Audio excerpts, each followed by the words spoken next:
Hello everyone. Bihar hello everyone. BPSC ने 3 अगस्त को DSO का पेपर लिया था, प्रीलिम्स हुआ था उसका।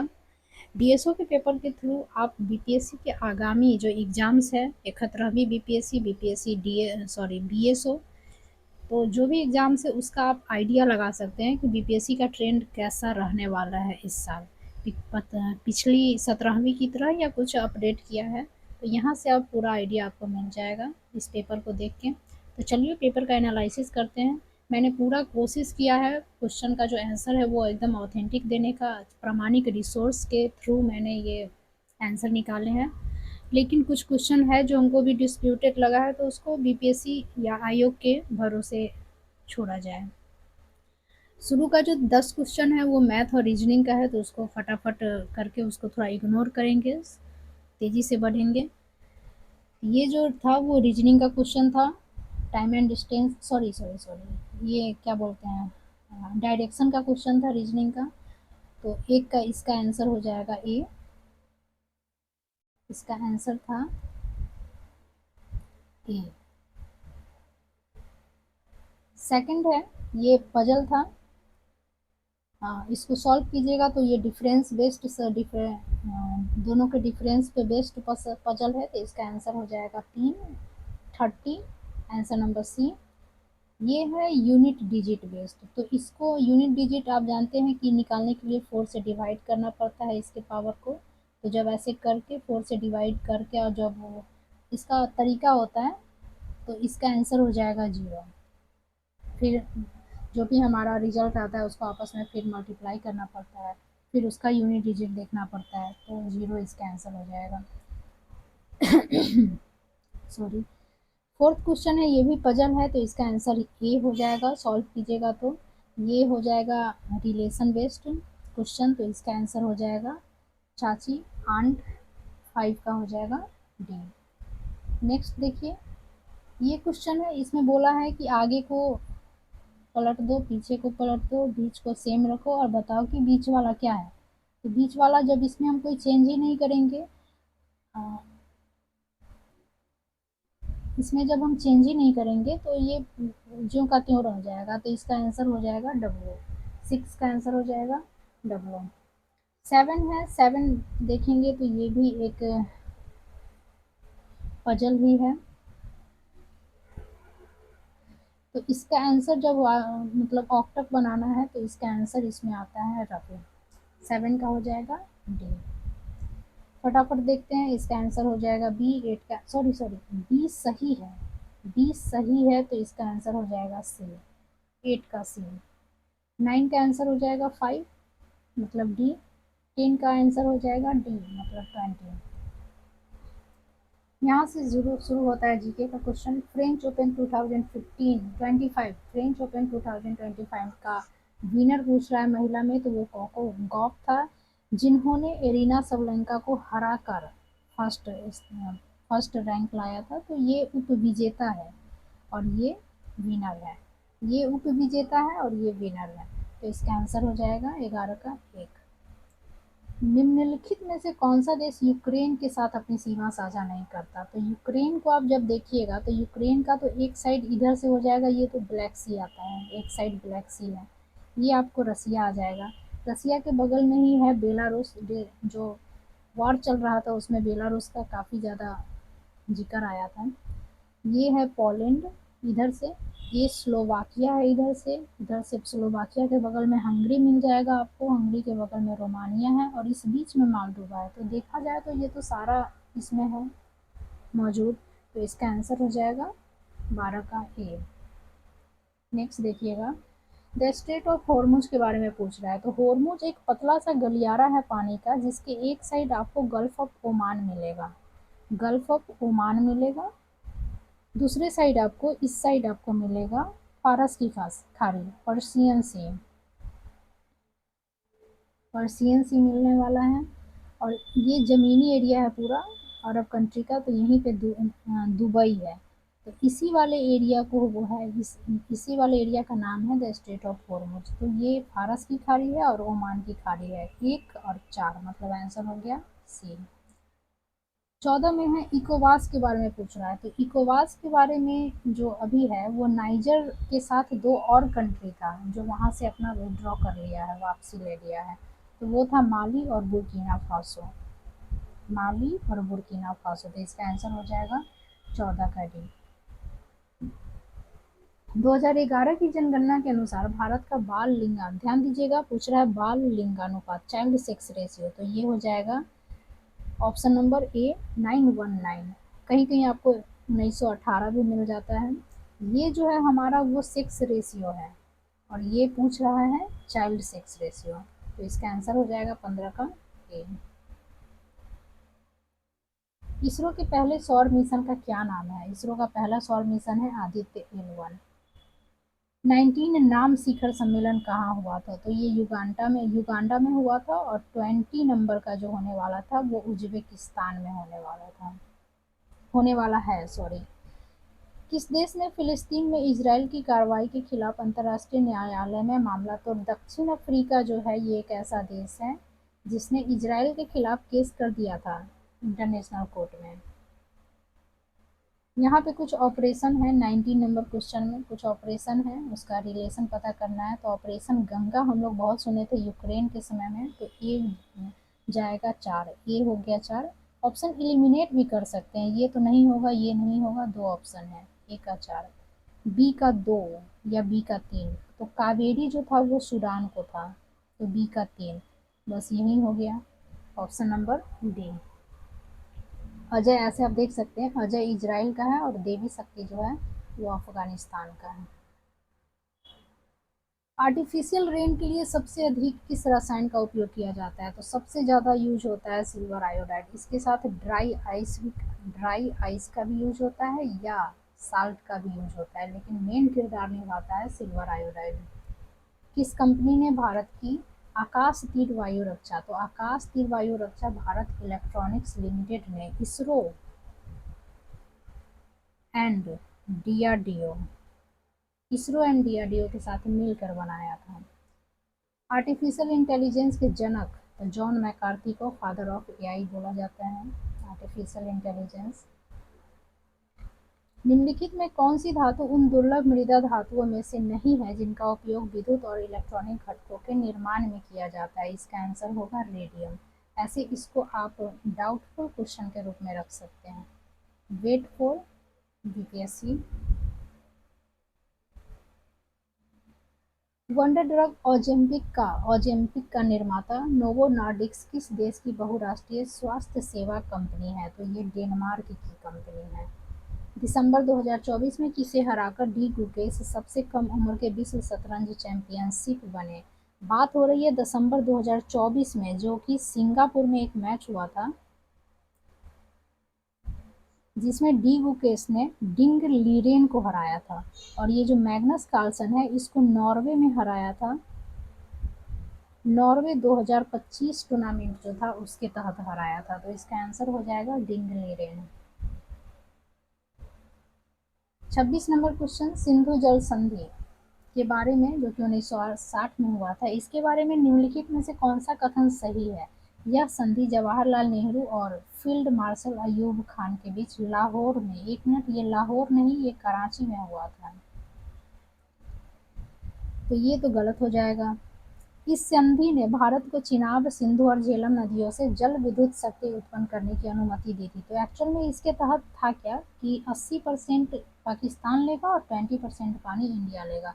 इसी 20% पे ऐसा नहीं है कि इसी 20% पे ऐसा नहीं है कि हम इस पे नहीं बना सकते हैं हाइड्रो पावर। जैसे चिनाब पे है दुलहस्ती परियोजना, आप सुने होइएगा, वो चिनाब पे है। इसी तरह झेलम पे उड़ी परियोजना है। तो ऐसी परियोजनाएं हैं हाइड्रो पावर जो हमारे इन नदियों पे देखा जाता है। तो ये सही हो जाएगा। अस्थाई सिंधु आयोग में भारत और पाकिस्तान के एक आयुक्त होंगे, ये भी सही है। तो ऑप्शन 2 एंड 3 ये सही हो जाएगा। एक गलत है। भारत के सुधांशु शुक्ला के साथ साथ किन अन्य देशों के अंतरिक्ष यात्री 2025 में अंतर्राष्ट्रीय अंतरिक्ष स्टेशन जाने वाले एक्सियोम 4 मिशन का हिस्सा थे? तो एक्सियोम 4 मिशन एक प्राइवेट मिशन था जिसमें यूएसए की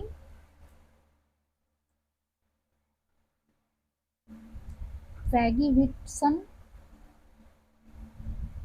पैगी विट्सन, पोलैंड का यूजेंस्की, हंगरी का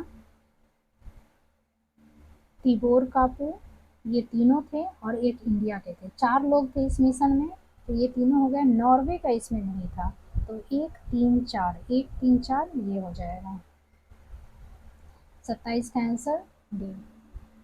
नेक्स्ट है अखिल भारतीय उच्च शिक्षा सर्वेक्षण 2021 और 22 के तहत के रिपोर्ट के अनुसार भारत में उच्च शिक्षा में नामांकित विदेशी छात्रों का सबसे अधिक संख्या किस देश से है? तो 21 और 22 के रिपोर्ट के अनुसार जितने भी बच्चे आए थे, लगभग 46,000 बच्चे विदेशी बच्चे इंडिया में पढ़ने आए थे, लगभग 46,000 बच्चे, जिसमें नेपाल का जो था सबसे ज़्यादा बच्चा था, लगभग 28% बच्चे नेपाल के थे। उसके बाद अफगानिस्तान आता है जिसमें 6.7% बच्चे अफगानिस्तान के थे। सेकंड नंबर पे अफगानिस्तान आता है, ये श्योर नहीं है, लेकिन अफगानिस्तान का परसेंटेज इतना है और नेपाल का परसेंटेज इतना है, तो नेपाल हमारा आंसर हो जाएगा इसका। सबसे ज़्यादा नेपाल है, ये ऑथराइज्ड है। राष्ट्रीय परिवार स्वास्थ्य सर्वेक्षण की रिपोर्ट के संदर्भ में निम्नलिखित में से कौन से कथन सही है? ये डेटा निकालना थोड़ा मुश्किल हो गया है, तो इसको आप कंप्लीटली बीपीएससी के भरोसे छोड़ दें। नीली अर्थव्यवस्था, ब्लू इकोनॉमी, महासागरों, समुद्रों और तटों से जुड़ी आर्थिक गतिविधियां हैं। लक्षद्वीप कितने द्वीपों से बना है? तो लक्षद्वीप टोटल 36 द्वीपों से बना है। मैत्री सेतु की बात करें जो त्रिपुरा और बांग्लादेश को जोड़ता है, वो फेनी रिवर पे है। निम्नलिखित में से कौन सा देश क्वाड का सदस्य नहीं है? क्वाड का सदस्य ऑस्ट्रेलिया है, भारत है, यूएसए है, यूके नहीं है बल्कि जापान है। तो इसका आंसर हो जाएगा 33 का ए। भारत क्यों मायने रखता है? बुक के लेखक कौन है? तो एस जयशंकर, हमारे फॉरेन मिनिस्टर। 34 का हो जाएगा ए। अब है एक एक्सरसाइज है सदा तंसिक, जो कि भारत और सऊदी अरबिया के बीच में है। नीति आयोग के बारे में 3-4 क्वेश्चन है। नीति आयोग के संदर्भ में निम्न कथनों पर विचार कीजिए। नीति आयोग 1 जनवरी 2018, 1 जनवरी को तो हुआ था, लेकिन 2018 नहीं 2015 में हुआ था, तो ये तो गलत हो जाएगा। यह योजना आयोग का प्रतिस्थापन है, बिल्कुल सही, इसे योजना आयोग की जगह पे लाया गया था। पूरा नाम इसका हो जाएगा राष्ट्रीय भारत परिवर्तन संस्थान, नेशनल ट्रांसफॉर्मिंग सॉरी क्या था इसका, national institution for transforming India, sorry, ये भी सही है इसका। नीति आयोग का अध्यक्ष भारत का प्रधानमंत्री, ये भी सही है, तो इसका आंसर हो जाएगा 2 3 4 2 3 4, इसका आंसर हो जाएगा सी। 37 निम्नलिखित में से कौन सी नीति आयोग के कार्य है? तो नीति आयोग ग्राम स्तर पर विश्वसनीय योजना तैयार करती है, कहीं भी कर सकती है क्योंकि वो पूरे देश के लिए थिंक टैंक का रोल निभाती है। कार्यक्रमों और पहलों के कार्यान्वयन के लिए प्रौद्योगिकी उन्नयन और क्षमता निर्माण पर ध्यान केंद्रित करना, ठीक है। राष्ट्रीय और अंतर्राष्ट्रीय प्रभुत्व मेडल के साथ साझेदारी, ठीक है, तो इसमें से हो जाएगा उपयुक्त सभी 37 का।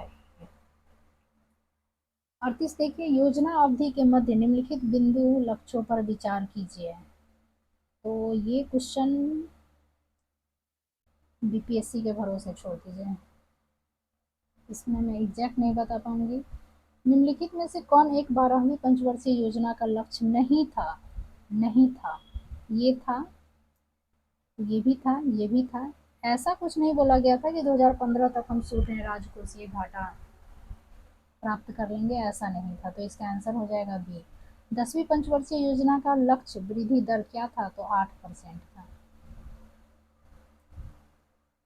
नेक्स्ट देखिएगा, नीति आयोग के संदर्भ में निम्नलिखित कथनों पर विचार कीजिए। नीति आयोग के 7 स्तंभ उद्देश्य है, इनके 3 विशेष बिंदु है, 1 और 2 सही, मे बी इसमें थोड़ा डाउट है, ये 7 या 5, इसमें थोड़ा डाउट है, ये अगर हो आपको पता हो तो कमेंट कर दीजिएगा इसका आंसर प्रमाण के साथ। 42 में है, नीति आयोग ने योजना आयोग को प्रतिस्थापित किया, सही है। यह बदलाव एक वैश्विक दुनिया में आर्थिक नियोजन के लिए एक आर्थिक गतिशील और अपनाने योग्य दृष्टिकोण की ओर एक कदम दर्शाता है। ये भी सही है और ये इसका सही विश्लेषण भी करता है। तो इसका आंसर हो जाएगा बी। 43 भागलपुर बिहार शहर विशेष रूप से जाना जाता है। ये डिस्प्यूटेड है क्योंकि अब पता नहीं इसमें बीपीएससी क्या आंसर करेगी, क्योंकि अभी हाल ही में जर्दालू आम को जीआई टैग मिला है जो कि भागलपुर का ही आम है। और लेकिन अगर भागलपुर का पुराना पहचान देखें तो टसर सिल्क के लिए हमेशा से भागलपुर को जाना जाता है, इधर सिल्क सिटी भी उसको बोला जाता है। तो अब पता नहीं इसमें क्या बीपीएससी आंसर करेगी। तो इसमें ये भी है, ये भी है, देखते हैं बी या डी में से कौन आंसर होता है। जमुई बिहार जाना जाता है, तो जमुई सोना का भंडार है एकमात्र बिहार का। डीपी धर ने तैयार और शुभारंभ किया। डीपी धर का रिश्ता 5वीं पंचवर्षीय से है। चौथी में गडगिल था, 5वीं में डीपी धर। बिहार की अर्थव्यवस्था में हाल के वर्षों में उल्लेखनीय वृद्धि देखी गई है। सही है। बुनियादी ढांचे का विकास, कृषि और मानव विकास सकारात्मक भूमिका निभा रहा है। ये भी सही है। तो इसका आंसर हो जाएगा बी। ए आर दोनों सत्य है और आर ए का सही कारण है। बिहार पर्यटन नीति 2023 के अंतर्गत 50 करोड़ रुपए से अधिक के निवेश के लिए दी जाने वाली अधिकतम पूंजी सब्सिडी प्रतिशत है 25%। 47 का डी। भारत में बुनियादी ढांचे के विकास के लिए मुख्य रूप से जिम्मेदार है लोक निर्माण। भारत में स्मार्ट सिटी मिशन का मुख्य ध्येय है स्मार्ट बुनियादी ढांचे और प्रौद्योगिकी का विकास। हरित अवसंरचना, हरित अवसंरचना की बात करें तो ये रिलेटेड है सतत शहरी विकास से। इसकी बात करें जल आपूर्ति और सीवरेज, तो ये है ग्रे इकोनॉमी, ग्रे इंफ्रास्ट्रक्चर। जहां बात ग्रे इंफ्रास्ट्रक्चर की आएगी भूरे अवसंरचना का, तो इसका आंसर ये होगा। और हरित की बात आए तो इसका आंसर डी जाएगा। निम्नलिखित में से कौन भारत में एक प्रतिस्पर्धी विनिर्माण क्षेत्र के विकास के लिए आवश्यक है? तो इसका आंसर है परि अवसंरचना और इसका आंसर वित्तीय सेवा भी हो सकता है। इसको आप रखिए डाउटफुल में। एल रूट सर्वर की बात करें तो राजस्थान बन गया है हमारा एल रूट सर्वर प्राप्त करने वाला देश का पहला राज्य। 53 नंबर क्वेश्चन, किसी देश के विकास में बुनियादी ढांचे की महत्वपूर्ण भूमिका होती है? नवाचार को बढ़ावा देकर सतत विकास का सृजन, बी असमानता को कम करना, वैश्विक प्रतियोगिता को मजबूत करना। तो इसका आंसर हो जाएगा उपयुक्त सी 53 का डी। डेटा सेंटर मुख्य रूप से काम करता है डेटा भंडारण और प्रसंस्करण के लिए एक भौतिक सुविधा है डेटा सेंटर। 55 देखिए, मिलान करना है इसमें। दिल्ली मेट्रो भारत की पहली चालक रहित मेट्रो है। सही है। बांद्रा वर्ली सी लिंक भारत का सबसे लंबा समुद्र, ये भी सही है। ये करंट का क्वेश्चन है क्योंकि इससे पहले जो था वो पंबन था। पंबन जो रामेश्वरम के पास जो ब्रिज है वो, लेकिन ये जो था वो लगभग 12 किलोमीटर ही है। लेकिन ये जो बना है वो 21 किलोमीटर है, लगभग 21 किलोमीटर के आसपास इसका लेंथ है। तो इस तरह से ये भारत की सबसे लंबी समुद्री पुल हो जाती है। तो ये भी सही है। तो इसमें हो जाएगा सभी तीनों। 55 का सी। नेक्स्ट है 56 नंबर क्वेश्चन, निम्नलिखित में से भारतीय वरीयता क्रम ऑर्डर ऑफ प्रेसिडेंस में सबसे नीचे कौन है? तो इसमें कहीं कहीं ये दिखा रहा है, कहीं कहीं ये दिखा रहा है, तो इसको भी आप रखिए डाउट में। किसी को अगर पता हो तो कमेंट कर दीजिएगा प्रमाण के साथ। लोकसभा अध्यक्ष को हटाने के लिए किस प्रकार का बहुमत आवश्यक है? तो ये प्रभावी बहुमत चाहिए। निम्नलिखित में से कौन सा कथन सही है? ध्यानाकर्षण प्रस्ताव एक भारतीय नवाचार है। ध्यानाकर्षण प्रस्ताव नियमावली में उल्लिखित नहीं है। तो इसका आंसर हो जाएगा 1 और 2 दोनों। संसद की अनुमान समिति के संबंध में निम्नलिखित में से कौन सा कथन सही है? अनुमान समिति का गठन जॉन मथाई समिति की सिफारिश पे किया गया था। इस समिति में राज्यसभा का कोई प्रतिनिधित्व नहीं होता है। ये दोनों लाइन सही है। तो 59 का हो जाएगा सी। 60 देखिए, भारतीय संविधान मणिपुर के लिए विशेष प्रावधान किस अनुच्छेद में करता है? तो ये 371 के सी में है। स्थानीय शासन से संबंधित निम्नलिखित समितियों को कालानुक्रमिक क्रम में व्यवस्थित करें। बलवंत मेहता समिति, इसके बाद आते हैं अशोक मेहता, एक के बाद सी, कहीं देखिए एक के बाद सी है तो पहला ही, इसमें आप ऑप्शन एलिमिनेट कर सकते हैं। तो एक का हो जाएगा 61 का हो जाएगा ए। निम्नलिखित में कौन संविधान सभा के सदस्य नहीं थे? तो अरुणा आसफ अली नहीं थी, बाकी ये तीनों थे संविधान सभा के सदस्य। भारतीय संविधान ने राज्यसभा के सदस्यों के चुनाव से संबंधित प्रावधान किस स्रोत से ग्रहण किए हैं? तो ये दक्षिण अफ्रीका से ग्रहण किया गया है कि राज्यसभा में सदस्यों का चुनाव कैसे होगा। निम्नलिखित में कौन संविधान सभा की प्रारूप समिति के सदस्य नहीं थे? सैयद मोहम्मद सादुल्ला थे, गोपाल स्वामी अयंकर थे, अल्लादी कृष्ण स्वामी अय्यर भी थे। ये वीटी कृष्णाचारी नहीं थे, ये यहाँ पे अगर टीटी कृष्णाचारी रहता तो ये भी सही था, तो ये गलत हो जाएगा क्योंकि वीटी नहीं टीटी था, टीटी कृष्णाचारी। तो इसका आंसर हो जाएगा ए, 64 का ए। 65 देखिए, स्वतंत्र भारत की पहली कैबिनेट में वाणिज्य मंत्रालय किसके पास था? तो पहली कैबिनेट की बात करें तो एच.सी. भाभा के पास वाणिज्य मंत्रालय था। जॉन मथाई तो रेलवे मिनिस्टर थे पहले, रेलवे मंत्रालय इनके पास था। श्यामा प्रसाद मुखर्जी के पास बिजनेस था, ये उद्योग मंत्रालय था इनके पास। उद्योग में वाणिज्य में अंतर होता है, वाणिज्य इनके पास, उद्योग इनके पास। वल्लभ भाई पटेल तो होम मिनिस्टर हो गए और सूचना प्रसारण मिनिस्टर। तो एच.सी. भाभा हमारे हो गए, इसके आंसर 65 का ये है। भारत में निवास कर रहे एक कनाडा के नागरिक को निम्नलिखित में से किस अधिकार का दावा नहीं है? तो कुछ मौलिक अधिकार ऐसे हैं जो सिर्फ इंडियंस को दिए गए हैं, विदेशी को नहीं दिए गए हैं, जैसे 15, 16, 19, 29 एंड 30। ये 5 ऐसे मौलिक अधिकार हैं जो विदेशी के लिए नहीं है। तो 19 में आता है अभिव्यक्ति की आज़ादी। अभिव्यक्ति मतलब अपनी भावनाओं को व्यक्त करने का, बोलने का आज़ादी। इसी के तहत प्रेस का फ्रीडम ऑफ प्रेस भी है, तो इसका आंसर हो जाएगा सी। 67 निम्नलिखित में से कौन सा अनुच्छेद 1976 के 42वें संविधान संशोधन अधिनियम द्वारा सम्मिलित नहीं किया गया था? ध्यान दीजिएगा, यहाँ पूछ रहा है नहीं किया गया था, तो 43 ए को शामिल किया गया था, 39 को भी किया गया था, 39 ए को भी किया गया था, तो हमारा आंसर हो जाएगा 38, इसको नहीं किया गया था। भारतीय संविधान किसे न्यायिक पुनराविलोकन की शक्ति देता है? तो ये दोनों कोर्ट को देता है, सर्वोच्च और उच्च दोनों कोर्ट को। 2 या 2 से अधिक राज्यों के लिए एक सामान्य उच्च न्यायालय स्थापित करने की शक्ति संविधान के किस अनुच्छेद में है? तो ये आर्टिकल 231 में है। निम्नलिखित में से किसे भारत के उपराष्ट्रपति पद के लिए निर्विरोध चुना गया था? तो मोहम्मद हिदायतुल्लाह ऐसे उपराष्ट्रपति थे जिन्हें निर्विरोध चुना गया था। नेक्स्ट है 71 नंबर, धोंडो केशव कर्वे उच्च जाति की हिंदू विधवाओं की शिक्षा के खिलाफ थे। बिल्कुल गलत, ये खिलाफ नहीं थे, ये इनके फेवर में थे, तो ये गलत हो जाएगा। कौन कथन सत्य नहीं है, असत्य ही चुनना है, तो ये हमारा आंसर हो जाएगा इसका। मद्रास अच्छा, जब पहला ही मिल ही गया तो आगे तो पढ़ना भी बेकार है, यही आंसर मिल गया हमारा। बाकी आप जानते हैं हंटर जो आयोग है वो से एजुकेशन से था। आर्य समाज ने स्त्री शिक्षा का समर्थन किया था, सही है। मद्रास सोसाइटी यूनिवेशन के लिए थी, ये भी सही है।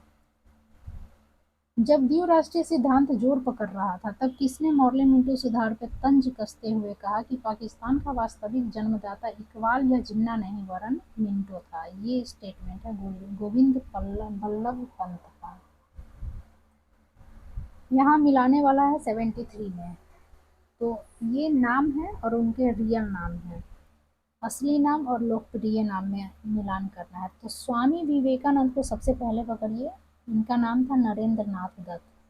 क्वेश्चन एलिमिनेट, आंसर एलिमिनेट कीजिए, 4 का जाएगा बी, तो हमारा है बी का, सॉरी 4, तो बी का 4, बी का 4, तो ये दोनों तो ऐसे ही हट गया। अब है गदाधर चट्टोपाध्याय, ये नाम है रामकृष्ण परमहंस का, सी का जाएगा 1, तो सी का जाएगा 1, तो आंसर हो जाएगा हमारा डी। स्पेनिश फ्लू सबसे पहले 1918 में भारत के किस शहर पहुंचा था? बहुत फेमस है ये। स्पेनिश फ्लू जो था एक महामारी था जो सबसे पहले बम्बई पहुंचा था। आपको पता होगा 1911 और 21 1911 से 1921 का जो जनगणना था उसमें जो हमारा आबादी था उसमें जो पॉपुलेशन था वो अचानक घट गई थी। तो ये इसी के वजह से घट गई थी। यही एक तरह का महामारी है जो काफ़ी भयावह रूप लिया था उस समय। सहमति आयु अधिनियम 1891 के संदर्भ में निम्नलिखित कथनों पर विचार कीजिए। सॉरी, आपको बता दूं कि सहमति आयु अधिनियम 1891 ये जो अधिनियम है वो आपको बाल विवाह से रिलेटेड है। इसमें एक केस हुआ था कि 10 साल की बच्ची का शादी हो गया था 35 इयर्स ओल्ड आदमी से, और यहाँ पे मतलब रिलेशन बनाना ये यही एक केस हो गया था जो काफ़ी फेमस था, जो कि हिंदू रूढ़िवादी चीज़ को बाल विवाह को दिखाता है, जिसके अगेंस्ट ये जो थे ये वकालत किए थे बहराम जी। बम्बई के एक पारसी सुधारक बहराम जी मालवाड़ी थे जिन्होंने इनकी वकालत की थी। तो ये सही है, ये केस था काफ़ी फेमस था बाल विवाह से रिलेटेड। इस अधिनियम को बाल गंगाधर तिलक के नेतृत्व वाली गर्मपंथी शाखा का समर्थन। एक बात बता दो, ये समर्थन नहीं, ये यहाँ पे इसके अगेंस्ट थे, ये अगेंस्ट थे इसके। तो ये सिर्फ ये तो गलत हो जाएगा, तो कथन एक, इसका आंसर हो जाएगा डी, सिर्फ एक सही है। भारतीय इतिहास के संदर्भ में निम्नलिखित कथनों पर विचार कीजिए। डचों ने गजपति शासकों द्वारा दी गई भूमि पर पूर्वी तट पे अपने कारखाने गोदाम स्थापित किए थे। इसका पुष्टिकरण कहीं भी ऐसा नहीं मिला है। अल्फांसो डी अल्बुकर्क ने बीजापुर सल्तनत से गोवा पर कब्जा कर लिया था, ये सही है। विजयनगरम साम्राज्य के एक प्रतिनिधि से पट्टे पर ली गई जमीन पर मद्रास में एक कारखाना स्थापित किया गया, ये भी सही है। तो इसका आंसर हो जाएगा 2 और 3। वैसे इसको रखिए डाउटफुल क्वेश्चन में, क्योंकि इसको देखेंगे बीपीएससी क्या आंसर करता है, इसका कुछ एग्जैक्ट नहीं मिला है सोर्स। निम्नलिखित में से कौन सा नेता बिहार में चंपारण सत्याग्रह 1917 से प्रमुख रूप से जुड़ा, जो भारतीय जन आंदोलनों में महात्मा गांधी की पहली सक्रिय भागीदारी थी? तो ताजुब की बात है कि इसमें अनुग्रह नारायण सिन्हा भी थे, राजेंद्र प्रसाद भी थे और डॉक्टर श्री कृष्ण सिंह भी थे। शायद जयप्रकाश नारायण नहीं, उनका नहीं, लेकिन ये तीनों इसमें इन्वॉल्व थे, कोई कम कोई ज़्यादा। अब आंसर क्या आता है, ऐसे सबसे ज़्यादा इन्वॉल्व इनको माना जाता है। देखते हैं बीपीएससी क्या आंसर करती है।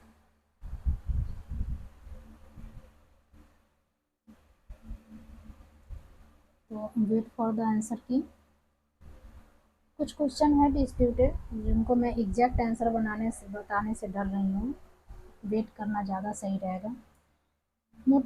वैसे भी ये जो आंसर की होता है जो हम खुद से निकालते हैं, या कोई जो आप देखिएगा या खुद से आप एनालिसिस कीजिएगा, तो ये थोड़ा सा वेरी करता है। एग्जैक्ट जो बीपीएससी अपना आंसर देगी उससे ये थोड़ा सा वेरी करेगा।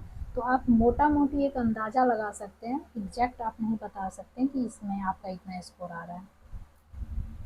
78 क्वेश्चन देखते हैं। निम्नलिखित में से किस घटना ने भारतीय राष्ट्रीय कांग्रेस द्वारा असहयोग आंदोलन की औपचारिक शुरुआत की?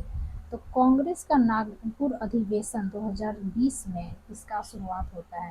कारण तो जालियांवाला बाग हत्याकांड और रॉलेट एक्ट ही था, लेकिन इसका जो औपचारिक, इसमें बोल रहा है कि औपचारिक रूप से शुरुआत जो होता है वो इसमें होता है।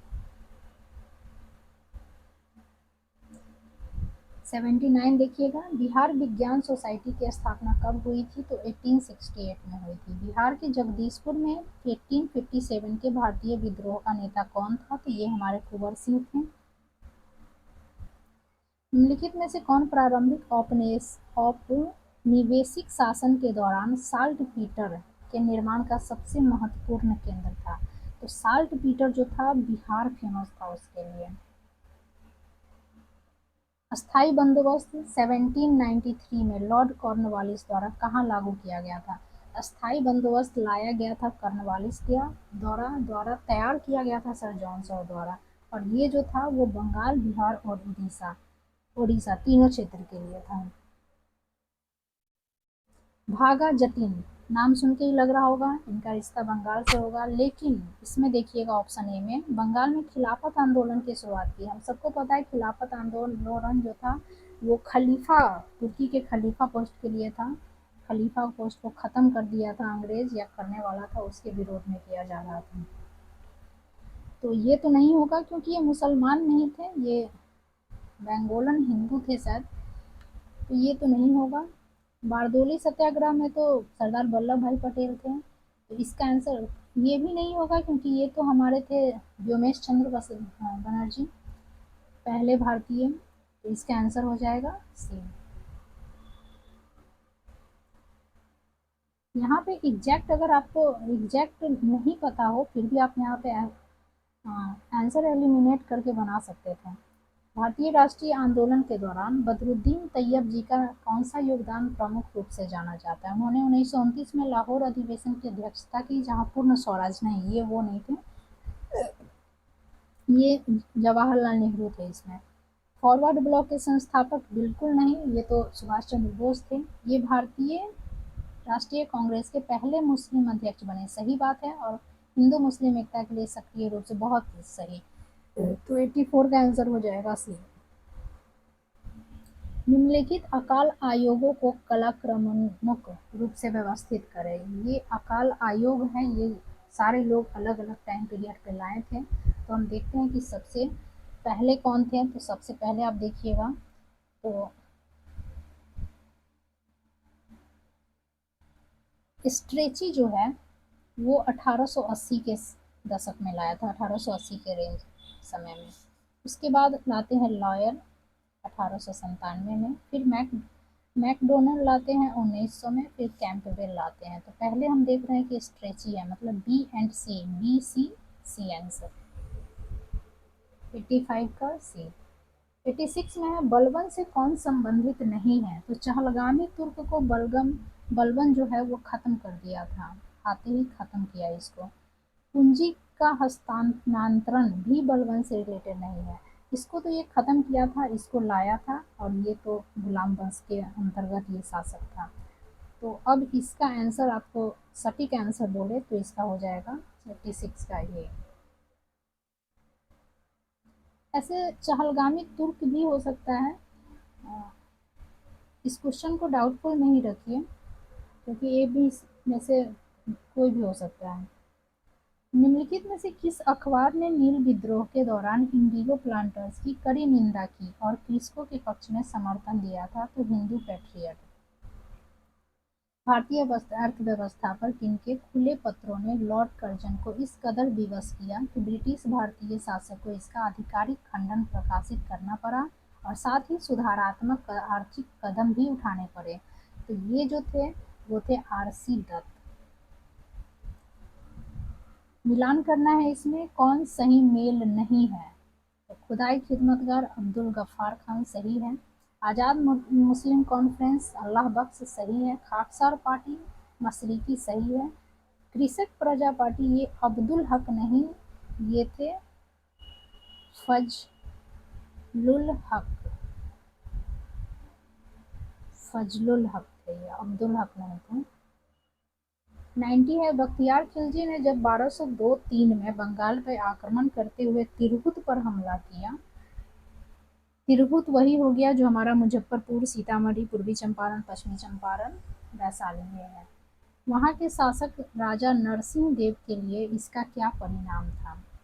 तो उसने क्या किया था कि उसने बोला था कि तुम कर दो, और आप उसका क्षेत्र लौटा दिया, लेकिन कर देने पे सहमति जताई।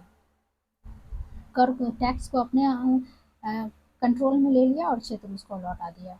1928 में आयोजित बिहार यूथ कॉन्फ्रेंस के दौरान बिहार यूथ लीग की स्थापना निम्नलिखित में से किस स्थान पर हुई? तो ये था मोतिहारी। मोतिहारी में हुआ था, जिसके संस्थापक थे प्रोफेसर ज्ञान साहा।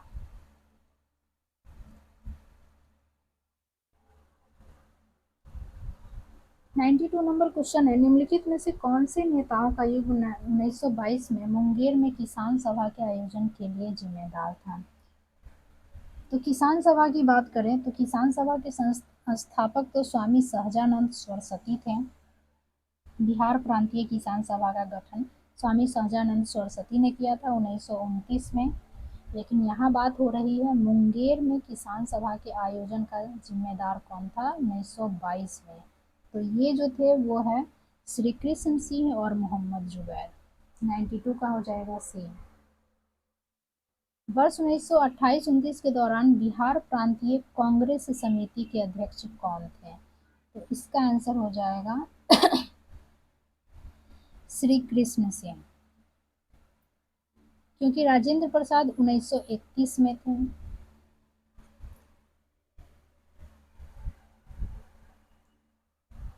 नेक्स्ट क्वेश्चन है 94 का, निम्नलिखित में से किस अभिलेख में समुद्रगुप्त को परम भागवत कहा गया है? तो जो इलाहाबाद स्तंभ लेख है।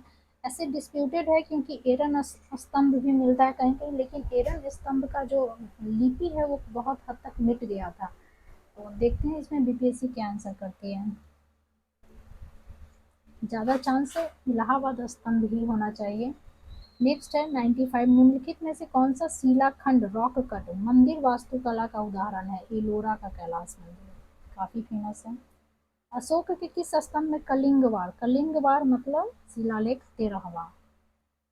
निम्नलिखित में कौन स्थल से हड़प्पा लिपि में बड़े अक्षरों वाला एक संक्षिप्त अभिलेख प्राप्त हुआ था? ये हुआ था धौलावीरा से।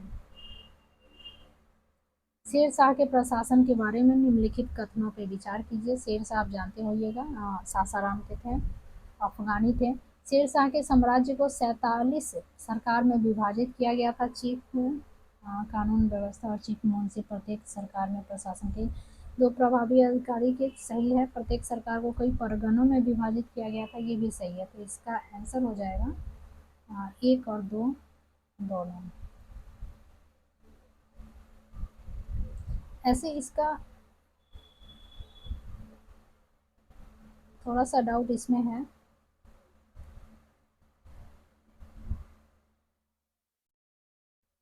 निम्नलिखित में से कौन सा विकल्प मुगल मनसबदारी प्रथा के बारे में सही नहीं है? उन्हें सशर्त या मशरूत मनसब दिया जाता था, सही है। इसमें गलत चुनना है। उन्हें नगद के साथ साथ जागीरें भी दी जाती थी, सही है। उन्हें सशस्त्र बल बनाए रखने होते थे, उन्हें स्थानांतरित नहीं किया जा सकता था। ये इसका आंसर हो जाएगा डी, ये भी सही है। 100 का हो जाएगा, मुगल काल में निम्नलिखित में से कौन शाही परिवार की आवश्यकताओं की पूर्ति करता था? तो ये था मीर का शाम, जो देखता था शाही परिवार की आवश्यकता। जल प्रपात है, मिलाना है, किस स्टेट का है? दूध सागर गोवा का है। ए का 4 ऑप्शन एलिमिनेट कीजिए। ए का 4, ए का 4। बरकाना कर्नाटक का है। बी का ए, बी का 2, बी का 3, सॉरी बी का 1। तो ये हो जाएगा ऑप्शन नंबर बी, इसका आंसर हो जाएगा बी। 102, विश्व के किस क्षेत्र में अपक्षालन की प्रक्रिया बड़ी तीव्र होती है? तो ये होता है मोस्ट उष्णकटिबंधीय क्षेत्र,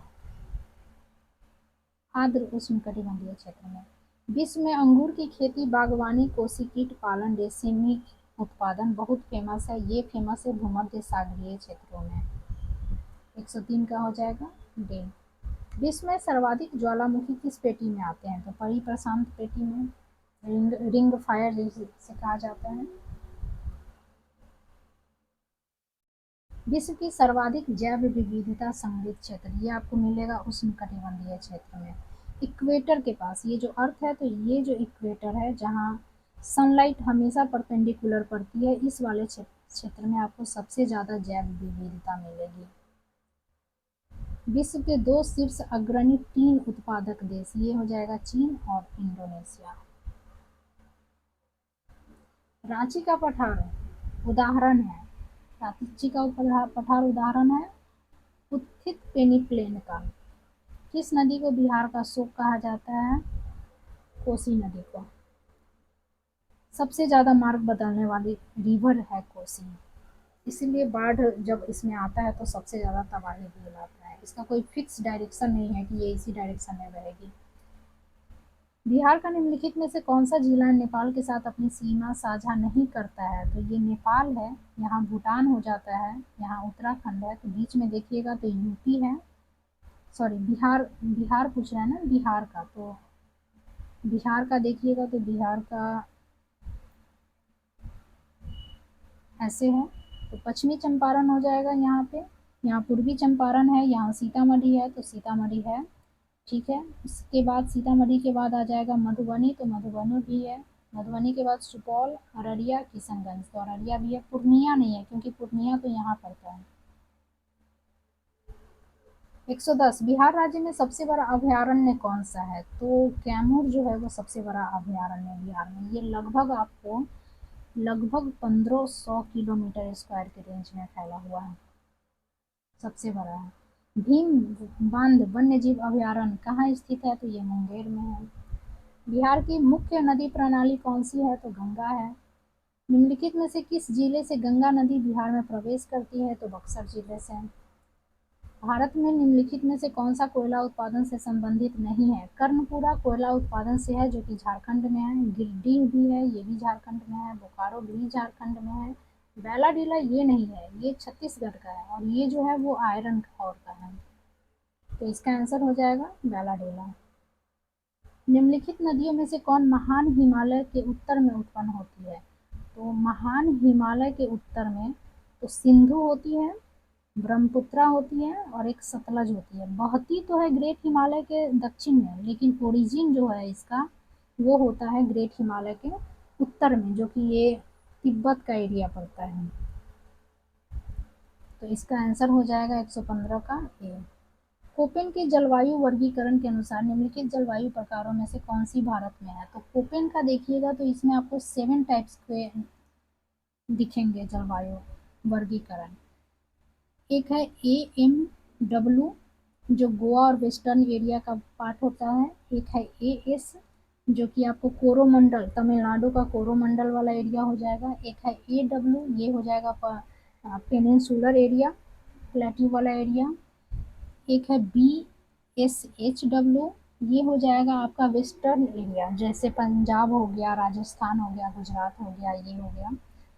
वैसे ही हो गया एक CWG, ये आपको हो जाएगा गंगा का जो प्लेन एरिया है वो। एक है DFC, ये आपको अरुणाचल प्रदेश वाला एरिया हो जाएगा। और एक है E, जो आपको बताएगा पोलर टाइप का एरिया, मतलब ध्रुवीय एरिया, जिसको सॉरी क्या बोलेंगे, बर्फीली एरिया, जम्मू कश्मीर, लद्दाख, ये सब। तो आप देख सकते हैं CF इसमें से नहीं है, AF भी नहीं है, DS भी नहीं है, AM मिलता जुलता है इससे। इसका आंसर हो जाएगा C।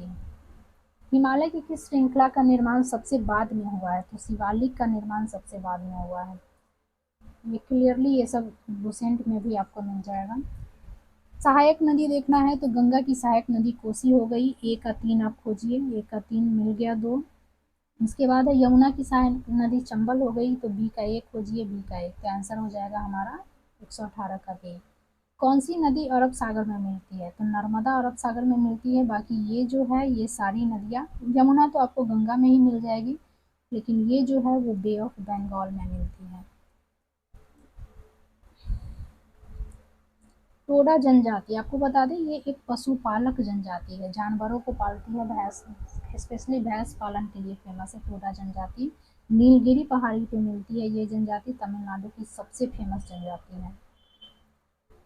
किसके द्वारा लोहे का गैल्वेनाइज्ड किया जाता है? जिंक के द्वारा। माचिस की तीली की टिप पे क्या लगा होता है? लाल फास्फोरस, काफी फेमस है। शाही जल, एक्वारेजिया जिसको बोलते हैं, अम्ल राज जिसको बोलते हैं, इसमें इसका नाइट्रिक एसिड और ये जो है हाइड्रोलिक एसिड का जो रेशियो होता है वो आपको मिल जाएगा 1:3 के रेशियो में। इसका आंसर हो जाएगा 123।